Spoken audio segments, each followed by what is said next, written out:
كذا حالك إنه شوية وقت يومي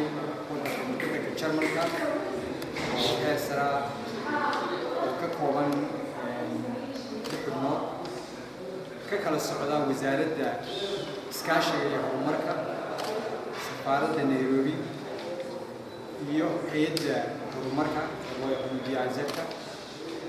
xilooyin aad xubrurin iyo inaynu ka wada hadalno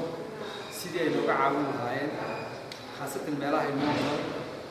ee ku jiraan biyaha iyo soo saarka cuntada inoo joogi doona laba casho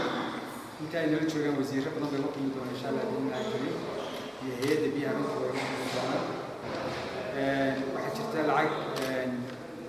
كهر كل سجاد بقولي كل سجاد شنكي دود يشتغل مطلوب هيسير في الصومال العادة سيا سامي نجسوا هجاري مكا حيوان النوم وضل العادة كاستعمال كذا حكتو ده يلوين من السيد إنه روح ورثة هذا الناس ممكن حكسر وين سفير كان كم كده